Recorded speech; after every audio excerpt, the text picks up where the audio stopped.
আল্লাহর হাবিব বললেন মুস্তাদরাকে হাকিমের হাদিস, সিনতান লা তুরাদ্দান, দুই দোয়া আল্লাহ কখনো ফিরিয়ে দেন না।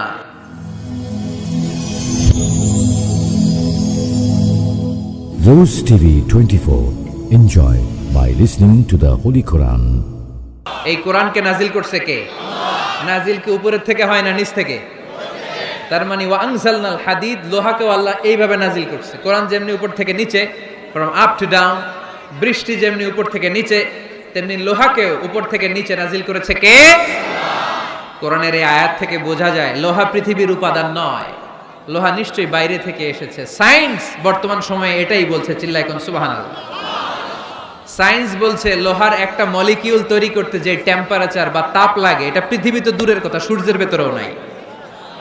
1 কোটি ডিগ্রি সেলসিয়াসের তাপমাত্রা ছাড়া লোহার কোনো অণু পৃথিবীতে তৈরি হওয়া সম্ভব না। চিল্লায় বলো ঠিক কিনা? এত বেশি তাপমাত্রা, সৌরজগতের সব গ্রহ নক্ষত্রের তাপমাত্রা একসাথে মিলালেও চলবে না। তার মানে কোরআন যা বলেছে আর সায়েন্স যা বলেছে মিল আছে না নাই?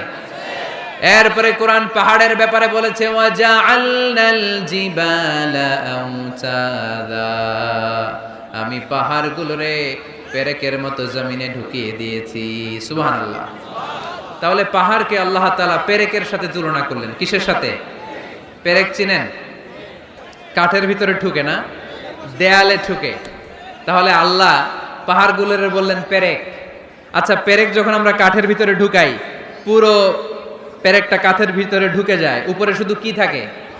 মাথাটা থাকে, ঠিক কিনা? তার মানে আমরা যে পাহাড় দেখতে পাচ্ছি এটা পাহাড়ের মাথা। পুরো পেরেক যেমনি কাঠের ভিতরে, পুরো পাহাড়টা আছে মাটির ভিতরে। চিল্লায় পড়ি আল্লাহু আকবার। জমিনে আমরা দৃশ্যমান এই পৃথিবীতে খালি চোখে যে পাহাড় দেখতে পাই, এটা আসল পাহাড় না, এটা পাহাড়ের মাথা। যেমনি পেরেক যখন কাঠের ভিতরে ঢুকে দেই, পুরো পেরেকটা কাঠের ভিতরে ঢুকে যায় কি যায় না? পেরেক নিয়ে যখন আমি হাতুড়ি দিয়ে মারলাম, পুরো পেরেকটা কই যায়? কাঠের ভিতরে, তাই না? তার মানে খালি চোখে যে পাহাড় দেখি, এটা পেরেকের মাথা যেমনি একটু দেখা যায়, এটা পাহাড়ের মাথা। আসল পাহাড় মাটির ভেতরে, উপরে যদ্দূর দেখা যায় তার কমসে কম 10 গুণ পাহাড় মাটির ভিতরে রেখে দিয়েছে কে? এজন্য আল্লাহ উপমাটা, মেটাফরিকটা এইভাবে দিলেন, ওয়াজআলনাল জিবালা আওতাদা, এই পাহাড়কে, মাউন্ট এভারেস্টকে, আলাস্কা পর্বতমালাকে, আল্পস পর্বতমালাকে, এই গারো পাহাড়কে, এই কেউকারাডাঙ্গার তাজিংডং বিজয়কে আমি পাহাড়ের মতো জমিনের মধ্যে গেড়ে দিয়েছে। চিল্লায় পড়বো সুবহানাল্লাহ।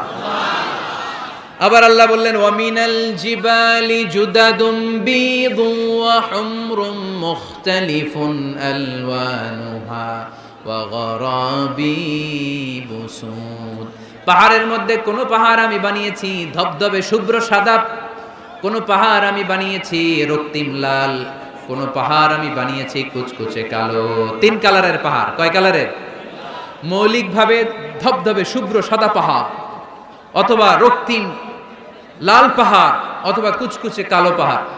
আপনি পৃথিবীর পাহাড়গুলো নিয়ে যদি গবেষণা করেন, বিভিন্ন রঙের পাহাড় আপনি দেখবেন। আমি তো পৃথিবীর অনেক জায়গায় পাহাড় দেখেছি। মিশরে আমি তুর পাহাড়ের চূড়ায় উঠেছি। ওখানে যেখানে মুসা আলাইহিস সালামের কাছে আল্লাহ নূরের তাজাল্লি দিয়ে ফোকাস করেছেন, পাহাড়টার নাম তুর পাহাড়। 2 বার আমি উঠেছি এটার চূড়ায়। উঠতে আমার অনেক কষ্ট হয়েছে। ওখানে উঠে ফজরের সালাত পড়ে আমি খেয়াল করে দেখলাম তুর পাহাড়ের আশেপাশের পাহাড়গুলো কোনোটা খয়েরি, কোনোটা কালো, কোনোটা লাল, কোনোটা ধূসর। আল্লাহু আকবার। এক এক পাহাড়কে এক এক রং দিয়ে তৈরি করলো কে? পৃথিবীতে চায়না নামে একটা দেশ আছে না? চায়না একটা শহর আছে গানজু। কি নাম? আজকে যে গুগল করবা, the গানজু city located in China, চায়নাতে অবস্থিত গানজু শহরে একটা পাহাড় আছে। এই পাহাড়ের নাম রেইনবো মাউন্টেন। কি নাম?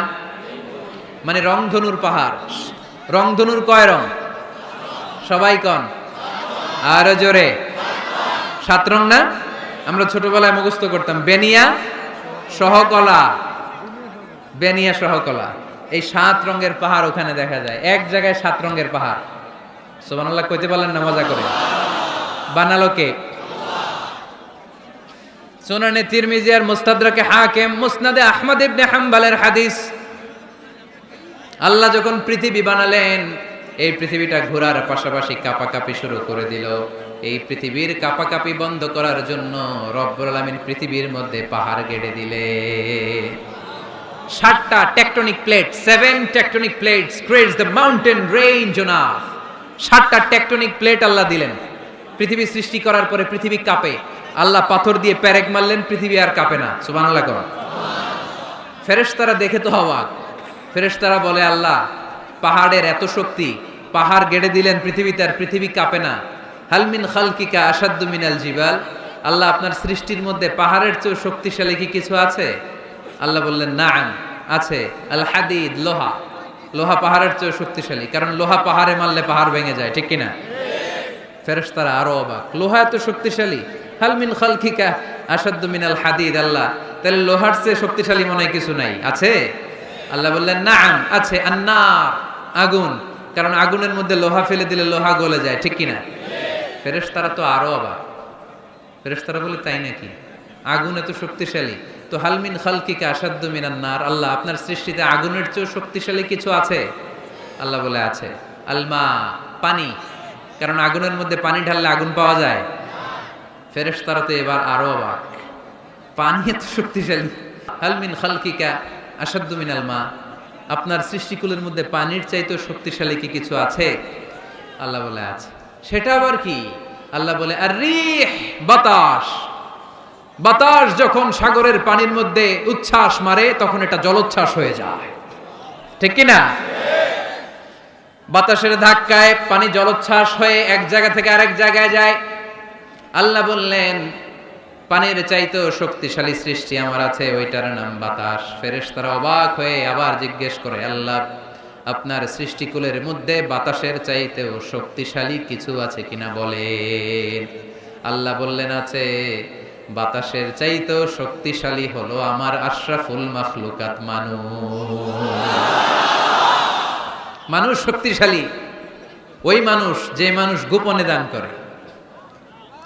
গোপনে আল্লাকা সিররুন ইনদাল্লাহ বাইনাকা আনতা ওয়া বাইনাল্লাহ, আল্লাকা সাদাকাতুন তাখফা লা ইয়ালামুহা ইল্লাল্লাহ, আল্লাকা সিররুন ইনদাল্লাহ বাইনাকা আনতা ওয়া বাইনাল্লাহ, আল্লাকা সাদাকাতুন তাখফা লা ইয়ালামুহা ইল্লাল্লাহ। পড়তে হবে আল্লাহু আকবার।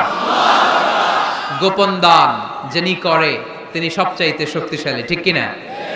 নাকি অমুক ভাই বিশিষ্ট সমাজ সেবক 2 লক্ষ টাকা, বলেন মারহাবা,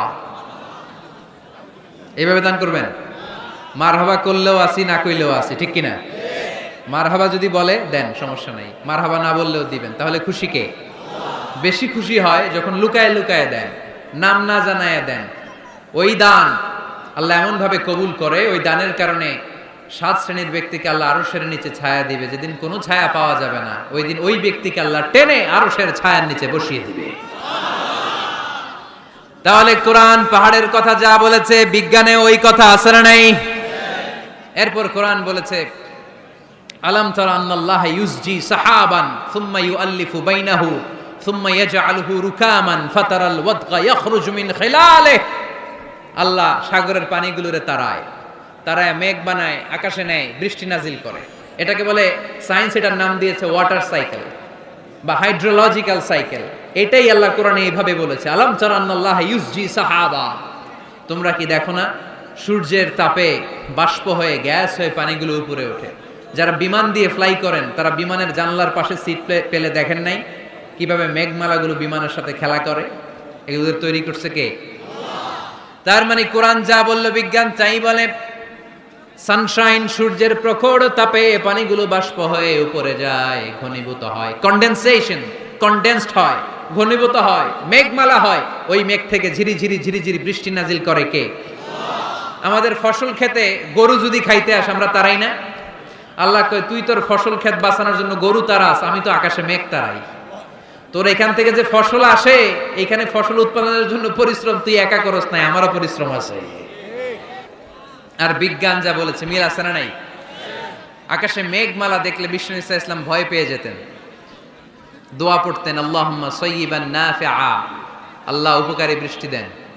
বৃষ্টি দেখলে, মেঘ দেখলে আল্লাহ রাসূল পেরেশান, একবার ঘরের ভিতরে আরেকবার বাইরে, একবার ভিতরে আরেকবার বাইরে। আম্মা জান বলতেন, ইয়া রাসূলুল্লাহ, আকাশে মেঘ দেখলে আপনি পেরেশান হন কেন? আল্লাহ রাসূল কেঁদে কেঁদে বলতেন, আয়েশা, আমি জানি না এই বৃষ্টি আর তুফান থেকে মদিনায় সজীব শ্যামল ঘাস লতা পাতা জন্মাবে, নাকি এর মধ্যে থেকে বজ্রপাত এসে আমাদের পাপের কারণে আল্লাহ মদিনাটারে জ্বালিয়ে দিবে। আমি জানি না। আমরাও যে আকাশে মেঘমালা দেখি, আমরা কি জানি এটা কি রহমতের মেঘ না আযাবের মেঘ? জানি আমরা। তারপরও বৃষ্টি আসলে আমাদের গান আছে না নাই? বৃষ্টি আসলে দেখবেন গান লাগায় দেয়। বৃষ্টি পরে টাপুর টুপুর, ওই কয় পায়ে দিয়ে সোনার নুপুর, সব মুখস্থ। এগুলো করা যাবে না।